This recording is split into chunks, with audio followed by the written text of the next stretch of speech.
Hi, everybody. Welcome to another episode of In My Plant-Based Kitchen. It's episode 25. It's a little bit of a landmark, I think. And it is the second week of January, Veganuary. I'm Emma. I'm your host of In My Plant-Based Kitchen. I'm a registered holistic nutritionist and a certified plant-based chef. And every week I invite you into my kitchen to talk about different aspects of plant-based eating. This week, we are talking about how to veganize your lunches. So last week in week 1 of Veganuary, we talked about breakfast and different ways to make your breakfast plant-based. And this week, I wanted to talk a little bit about lunch. So one of the transition strategies that I talked about last week was taking it meal by meal. First, tackling breakfast or whichever meal you want to tackle first, making those plant-based every day. And then once you've got that under your belt and you're feeling really comfortable with that, then taking it to another meal. And so we're discussing lunches today. Lunch can be a little bit challenging sometimes for people. If you're somebody who doesn't work at home, you have to take a to-go lunch. Maybe you're used to having sandwiches for lunch, like a ham and cheese sandwich or something like that. And so lunches can be a little bit of, they don't have to be hard, but they can be something that's really helpful if you can try to think about them a little bit differently. So I'm going to talk about some ideas for that today, and we are going to make one of my favorite lunches. It is so chilly outside today. I thought I'd make one of my nice comforting lunches today for myself, and so you're along for the ride. One of the things that I did want to talk about a little bit today as part of the Veganuary series are transition foods. So we touched on this last week, but the foods like plant-based cheeses and lunch meats and ice creams, things like that, but particularly the cheeses and meats, because when you're trying to replace or make your lunches plant-based, it can be tempting to just make a vegan cheese and vegan ham sandwich, because all of those things exist now, and they are actually pretty tasty. Vegan mayo, you can go the whole way. And I would say, like I said last week, I don't think it's I think they're helpful transition foods. So if you or someone in your family is really struggling with replacing or feeling like you're eating totally different food and you just want some comfort type foods, then those can be helpful. But just don't get stuck there, because when we're talking about the health benefits and the sustainability of this way of eating over time, for whatever reason you're doing it, because even if it's not for health reasons, you want to make sure it's something you can maintain and that it's going to keep you healthy and vital for many years to come. So avoid stopping with the transition foods. All the benefits, the health benefits of a plant-based diet are real, but they are based on research that has people eating actual plants, not products that are really highly processed and made from, not made from animal products, but still highly processed plant foods. So what are some ideas that we can that are good for lunch? Often, I would say probably 80% of my time, my lunches and my husband's lunches are made from leftovers that we've had for dinner. So that is a great strategy. Having soups or stews or, chilies, curries, things like that. And the key here is to, when you're putting it away from the night that you've made it, is to package it up in lunch size containers. So making sure that you have those containers that you can take with you the next day, and then you just grab it out of the fridge and away you go. If you're not able to reheat things, then today's example will be a great one for you. There are also things, if you do really love having a sandwich or a wrap or something like that at lunchtime, wraps are easy. Wraps actually are one of those things. I put everything in wraps. Lots of times I do have a wrap for lunch, and I'll stuff it with greens, and then put some hummus and maybe just some hummus and veggies. That might be one of my lunches that I make on the fly that I haven't made ahead. Or I might have some leftover curry and I might stuff it again with greens and then put a bunch of curry in it, especially if it's a bulkier curry and not super runny, and wrap it up. So wraps are a really handy kind of format. But if you're looking for sandwiches, one of my favorites, or one of our favorites, because my husband loves this one, and he is a kind of a sandwich guy, is the Chickpea Toona Salad.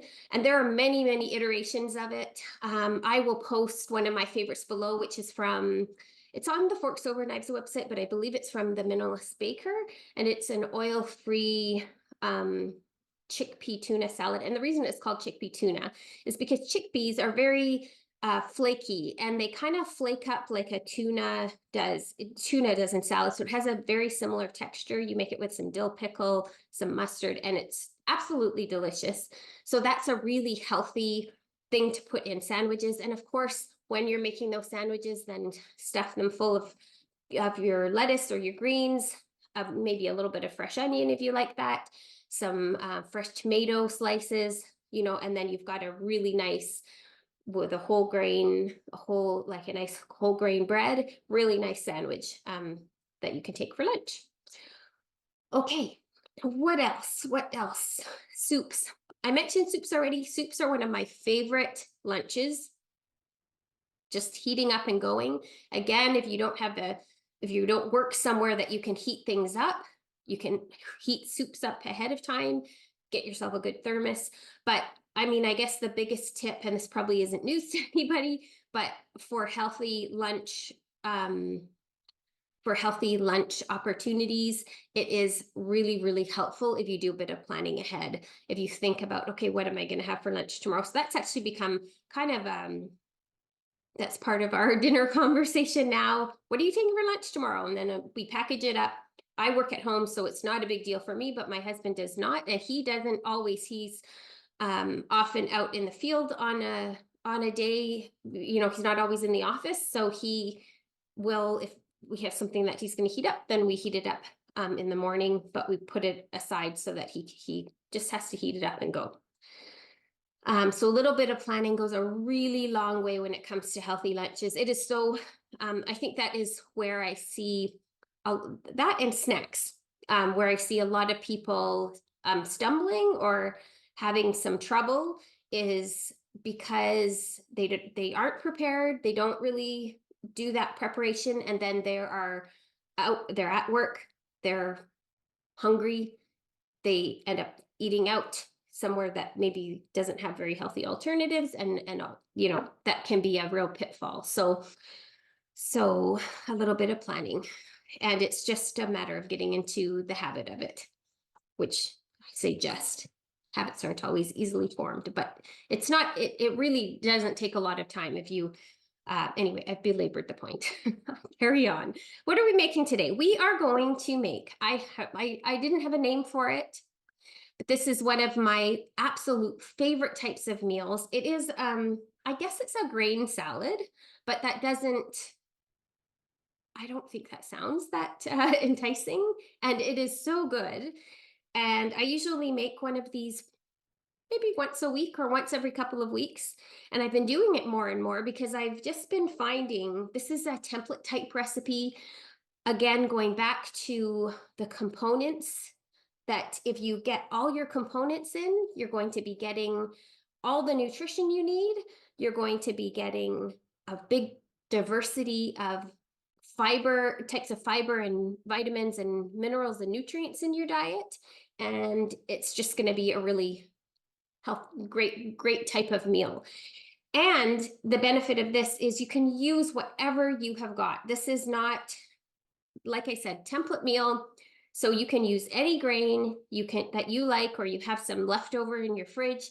You can use any vegetables. And as we go, because I've prepared a lot of this ahead, so as we go through it and put it together, I will make some suggestions. So we're going to start out with some quinoa. Like I said, you can use any kind of grain. I love doing this with farro.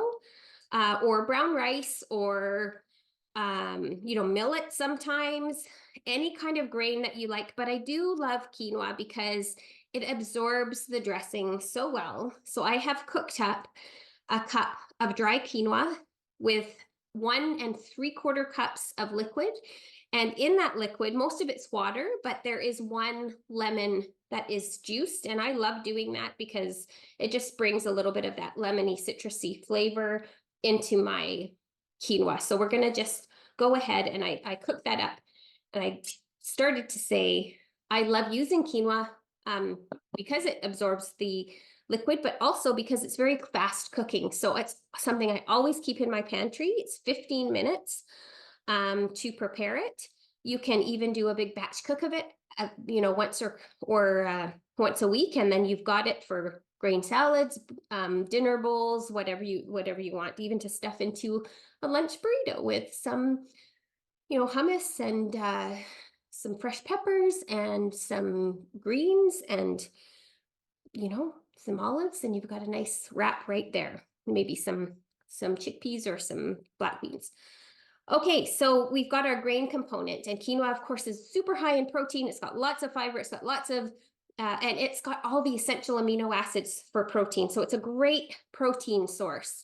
And it's got iron. It's got all kinds of great nutrients. So that's a good one. Next up, I just roasted up some chickpeas that I cooked up in my Instant Pot this morning. So I tossed those in with some Italian herbs because I'm doing a flavor profile, sort of a Mediterranean flavor profile for this quinoa bowl. I'm going to call it my Mediterranean quinoa bowl, I think. There we go. There, it has a name. So I just roasted those up. And if you want to see a demo of that, I did a roasting chickpea on the stovetop demo, and I'll link that video below as well in case you're interested in doing that. I just did the cooking a little bit ahead, so you didn't have to go through all of that.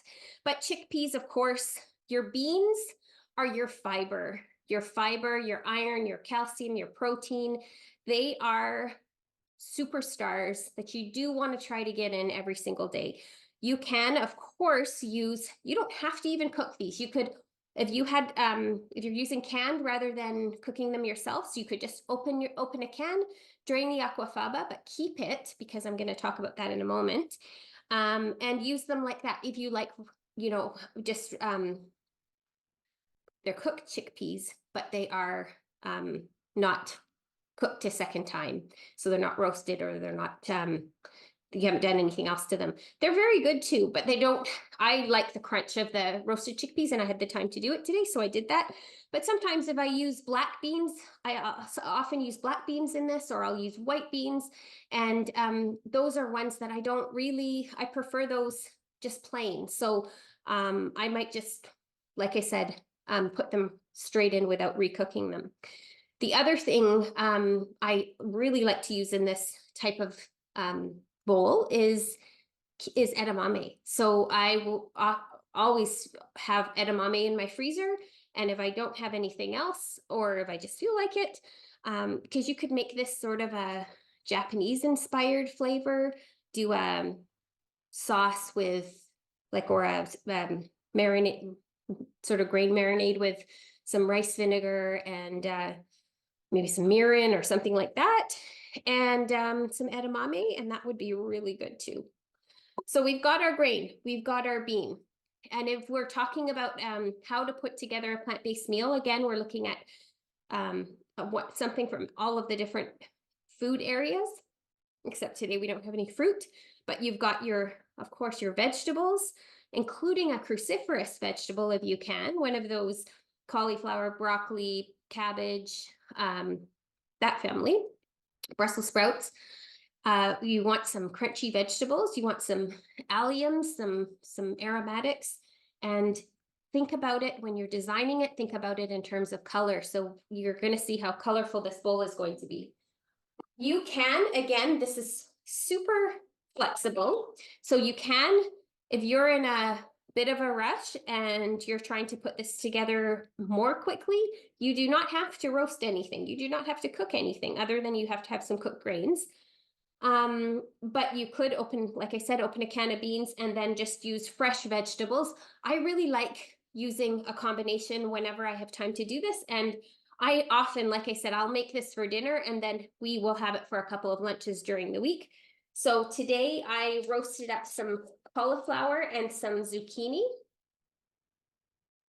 because I've got my Mediterranean theme going here. These are vegetables I often have in my fridge anyway.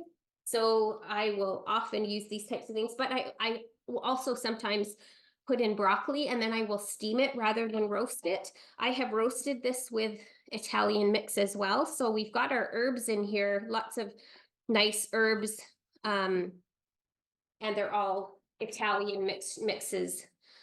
So like I was saying, I really like the combination of a little bit of softer from some cooked veggies and a little bit of crunchy from some raw veggies. So we've got our zucchini, we've got our cauliflower. So there's one of our cruciferous vegetables.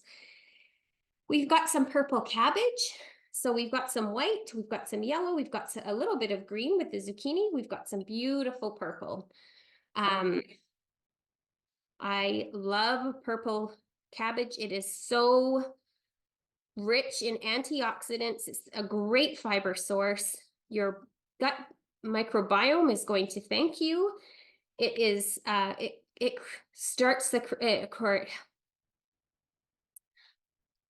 precipitates the creation of sulforaphane in our body, which is very protective against cancer, and it adds a beautiful color. Lots of antioxidants. I think I said that.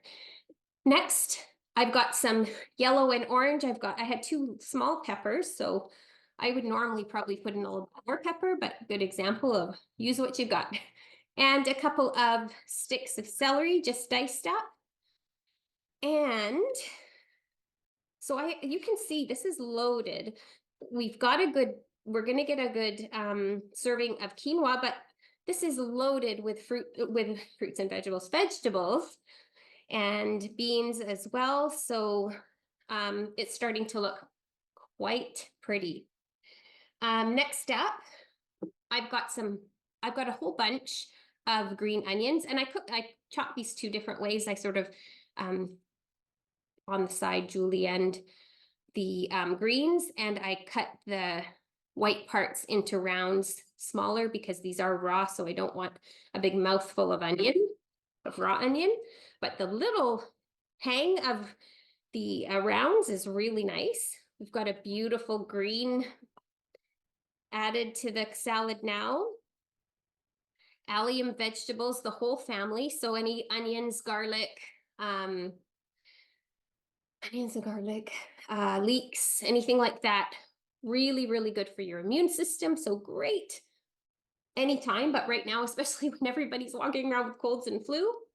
We have got some Kalamata olives. So again, just going with my Mediterranean theme, sometimes the Kalamata olives add a beautiful zesty bite to this salad. If you don't love olives, or if you are making this for someone who does not love olives, I would recommend still adding some kind of punchy flavor, and that could be sun-dried tomatoes that you've rehydrated, or what else would I use there? That's all I can think of right now. Those 2, one of the 2 is really nice to add to this because it just ups the flavor profile. I'm also going to add some fresh cherry tomatoes, which I'm going to cut in half. But before I do that, I'm going to add my dressing. And I have made this out of about 2 tablespoons, so the juice of 1 lemon. I've added the juice, or not juice, I've added 2 tablespoons of apple cider vinegar, and I've added 2 tablespoons of aquafaba. You could use olive oil here if you are using oil. So that is definitely an option. But the aquafaba, you remember, is the liquid from the can of chickpeas, or when you cook the chickpeas, it's that sort of viscous liquid. It doesn't have really have a strong flavor, but what it does is it gives your dressing that viscosity, that oil, and it sort of cuts the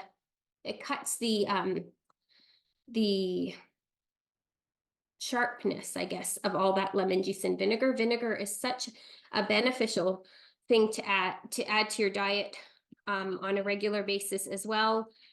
You can also, I actually also added some salt and pepper, so just add that to taste in your dressing. And what's the other thing I was going to say? Oh, I was going to say, I would also recommend adding some lemon zest. If you're using your lemon anyway, I didn't do this and I should have, but if you're using a lemon anyway, zest it first, put the lemon zest into your dressing, and that's going to just increase the beautiful lemony flavor. If you taste that dressing before you put it on, you're going to go, wow, that's super strong. But look at all this. This is a big bowl of salad, and it is going to absorb. And in fact, I might even add a bit more dressing a couple of days in, depending if it still tastes really nice and punchy to me. This salad, there's nothing in here that's going to wilt or so it's going to last a good, 3-4 days beautifully in the fridge, and possibly even longer. So that is our beautiful colorful salad. And the last thing I'm going to do is just add in some of these cherry tomatoes, and all I'm going to do is cut them in half. And I always I'll add most of them to the salad, mix them in, and then I'll hold on to a few of them for the presentation and add those to the top of the salad when I serve it, because it just makes it look really pretty. Oh, you know what? Another thing you could add, for the punch, I just thought of something. You could add a little bit of sauerkraut, perhaps. When I was talking about adding, if you don't like olives, or you don't have any sun-dried tomatoes, or you don't like them, you could add something like a sauerkraut, or you could add a little bit of sauerkraut just to the top of this bowl as a garnish. Again, beautiful way to make it look really pretty and increase the nutrition with a fermented food. So there we go. Look at the beautiful pop that those red cherry tomatoes add. The other thing I will often do is add a little bit of maybe toasted sesame seeds, or toasted cashews maybe to this. A little bit of nuts and seeds to the top would also be really nice. I will tend to put those on when I'm serving the salad, or if I'm taking it for lunch, put it in a container and put the seeds on top, because if they're mixed into this, they will get softer. So if you want them to be crunchy and add that beautiful crunch, then they're a good thing to add at the end. One more thing, something that I will add sometimes, going back to transition foods, but this is a really nice thing to use in moderation, is there are some really nice vegan fetas out there these days, and especially for a Mediterranean type style salad, they are a really nice thing to add a little bit of white and beautiful color. It just sort of brings out all the color, and they're really nice flavor too. So that can be another really nice thing to finish your salad off with, or I guess not really, I don't know. What are we calling it? A quinoa bowl, Mediterranean quinoa bowl.